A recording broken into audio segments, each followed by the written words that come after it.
Tetris Effect Connected recently had its first invitational tournament, featuring some of the best classic and guideline players in the world, battling it out for the opportunity to face Green Tea, the lead multiplayer game designer. First up was the Zone Battle. This mode was the first time that a multiplayer Tetris game has featured Tetris Effect's flagship new mechanic called the Zone, which allows the player to clear more than 4 lines at once by stopping time and letting them clear as many lines as possible before their zone charge is gone or they top out. In the context of a garbage sending battle, the zone allows players to slowly build up the opportunity to send a massive attack, which bundles a combo of all the attacks the player performs while in the zone, along with a bonus for the zone charge amount and total lines cleared. In order to prevent the games from going on indefinitely, the game has 3 phases, where the garbage gets more and more scrambled and difficult to clear away. First up was Kirby, the first player to perform a 21 line clear in the zone, which is now known as a Curbtris, versus Microblizz, a speed demon who for a long time held the world record for fastest 40-line sprint. All the zone battle matches were best of 9. Kirby started off strong in the beginning of game 1 with a Perfectress for a 49-line attack, but Microblizz was in near complete control of the match from then on, often not even needing the zone to force a top out, and ended up sweeping 5 games to none. Next up was Blink, the administrator of Hard Drop, a major hub for the modern Tetris community online, against Baseball Boy, who is known as an incredibly creative stacker, and showed it off early in game 1 with his crazy T-spin single and T-spin triple combo. By the late stage of the game, Blink was stuck with a bunch of scramble garbage and unable to send large zone attacks, eventually being overwhelmed and putting Baseball Boy up 1-0. But Blink fought back hard in game 2, sending over a 48 attack Perfectress, and Baseball Boy was only able to counter with a 34 attack Dodecatris. Even though it was the early stage and the garbage was clean, Baseball Boy didn't have his stack open to clear it down and topped out, evening things up 1-1. After trading some games back and forth, Blink was up 3 games to 2 in game 6. Baseball Boy set up an incredible tower inside the zone for 3 T-spin triples, resulting in a 63 attack Perfectress, but Blink managed to hold on and quickly downstack the surplus garbage on his side. Right afterwards, Baseball Boy had a brutal misdrop with an L piece right after entering the zone, but was able to recover using a J to clear off a double and regain clean access to as well. By phase 3 though, Blink was showing off the strength of his speed and rode his downstacking to victory to bring things to game point. In game 7, Baseball Boy continued to fight hard with consecutive perfect clears in the zone high up, but later on could not overcome a misdrop on the right that cut off his ability to burn, and Blink advanced to the finals. In the finals, Blink just steamrolled through, sending massive spikes that Microblizz was just unable to counter, with untimely misdrops often doing him in. It's clear from the drops per minute stats after each game that Blink had a massive speed advantage, but in Microblizz's defense, he said that he'd been only playing the game for a few days and was still getting used to the mechanics. Blink ended up sweeping 5 games to none. Blink then went on to face Green Tea, who had played very little competitive Tetris publicly in a long time, but he surprised the commentators and much of the audience with his speed, being able to dominate with his aggression early, and here in game 7, already up 4 games to 2, he was able to show off his ability to downstack deep into phase 3 of the game with messy garbage. He's still able to pull off large combos while in the zone. Blink showed off his downstacking abilities right afterwards with an 11 combo and eventually took the game, but Green Tea closed it out in game 8 to win the boss match 5 games to 3. I reached out to Blink for his thoughts on his matches and the overall game mode itself. So how does the addition of the zone impact the overall strategy in the game?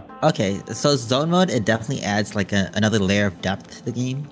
Without zone mode, you usually get a game that's very similar to a lot of modern Tetris games that are already out. So it's kind of cool that if that's what you enjoy, they included the feature to turn off zone in local multiplayer. But once you do add zone to the game, it's a really good tool for both offense and defense. It'll allow you to survive situations that are otherwise unsurvivable, and a well-timed zone attack that can knock out your opponent if they're not expecting it. Now you have to pay attention to your zone meter as well as your opponent's zone meter. Try to figure out, are they about to activate their zone soon? Should we activate ours? That type of thing. Was there anything specific that felt like it was key in helping you win your match versus Baseball Boy? Yeah, that was a great set. It was our first match for both of us, and so I was pretty nervous once I went down 0-1. But I think my speed advantage and also maybe my experience played a role. I know he's very strong with openers and T-spins. He's stronger than I am, and I was worried about getting unexpectedly spiked, I guess. So I was watching his field way more than than I would someone else. Just knowing that I had a speed advantage, I was willing to sacrifice some of that just to see and make sure I knew exactly what he was doing at all times. So what was it like playing Green Tea? Because like everybody was so surprised at how good he was. Like what made it surprising? Yeah, it was a blast playing against Green Tea. I actually hadn't played against him in years. It's probably been like 6-7 years or something like that. I already knew, since he was been such a huge part of the multiplayer game design, I knew that he would have the strategic advantage on me because the multiplayer was his baby and he helped to balance the zone out. So he knew what to do, and it really showed because there were times where he was doing quarter zones or half meter zones like intentionally, and I almost never do that. I need to rewatch the video and see exactly why he was doing that. But for me, the biggest surprise was how fast he was. He was actually faster than me, and there's been players that are same speed as me. For example, like Uya Shoda or Dormin's really close, but this is the first player I ran into that was faster than me. Next up was Classic Score Attack, which is designed to be just like an NES Tetris match of the Classic Tetris World Championships, but with an added twist to speed things up. When one player tops out with a lead, the other player only has 2 minutes to chase down their score. First up was Jonas, the 7-time Classic Tetris World Champion, versus Laser Monkey, one of the highest ranked online players in the mode. These matches were best of 3. In Game 1, Jonas went for an aggressive dirty Tetris line clear while stuck with a tough board and lost control of the delayed auto shift, with Laser Monkey having plenty of time to chase down the small lead. In Game 2, Jonas tried to set up a creative overhang but then overshot a square right afterwards, leading to a cascade of misdrops that caused him to top out and let Laser Monkey advance. Next up was Jake, 2-time winner of the Classic Tetris Monthly and for a while had held the record as youngest player to max out NES Tetris, up against Corion, the 11-time winner of the Classic Tetris Monthly and runner-up in the 2019 Classic Tetris World Championships.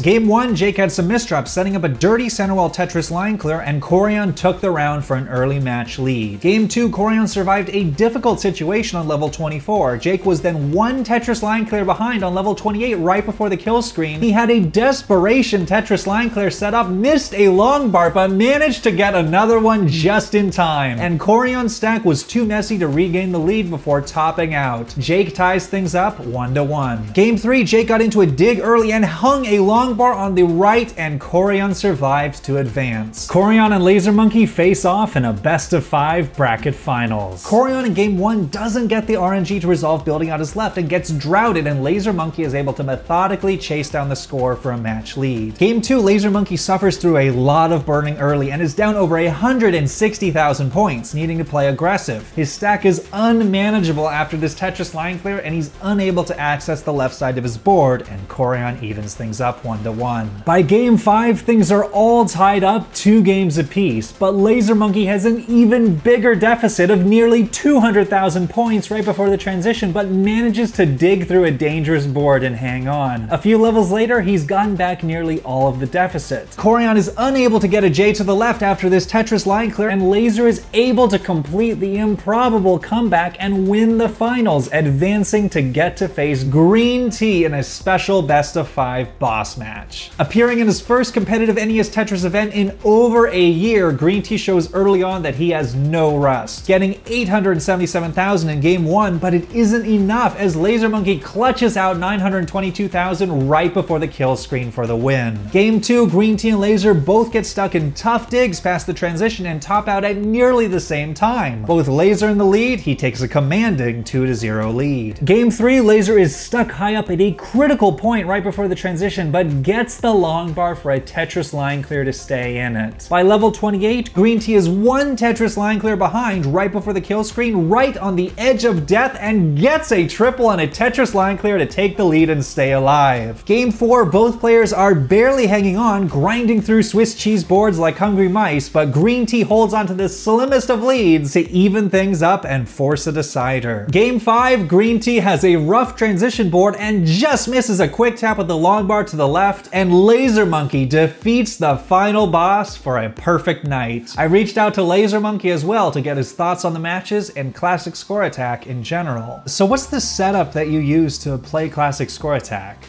I just use the NES controller and I have a retro USB adapter. I run the game on my PC and I use Joy-to-Key. It's like playing keyboard on the PC and it takes in the inputs from my controller. Pretty low latency with the retro port adapter. I did have to adapt my playstyle a little bit because When I play on NES, I rely on like a lot of frame perfect taps on 19 speeds, and it doesn't really work on the connected version because there's like 1 frame of lag, but I just learned how to like count taps. It's like a finesse basically, and when I started doing that, it was just fine. Does the addition of the 2-minute time limit for chase downs impact your strategy at all when playing games? It does impact my strategy when I'm losing.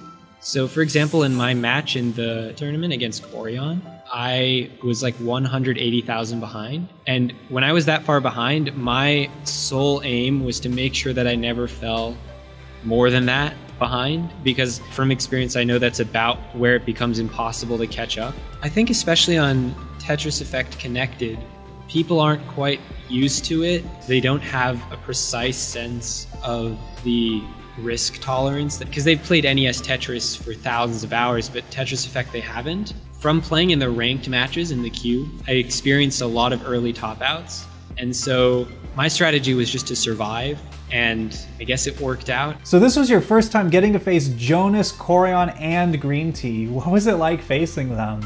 Jonas, Corion, and Green Tea, those guys are some of the most like positive influences.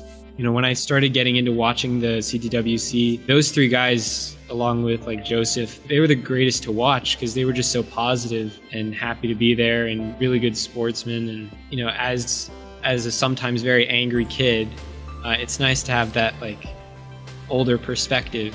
And so for me, like even getting to play these guys is just like already an honor. And I just felt like very lucky to even be in this situation to play against them and, you know, share this scene. The only thing winning did for me is like getting the chance to play the next person. That was my main motivation. In addition to the opportunity to play against Green Tea, both Blink and Laser Monkey walked away with a free Xbox, courtesy of the sponsor Xbox. And this recap was brought to you courtesy of the sponsor Enhanced Games, so thanks Enhanced. It was a blast getting to see what some of the top players in the world were able to do on these 2 modes, and I'm looking forward to seeing how the competitive scene develops because this game is still brand new, and things are just getting started.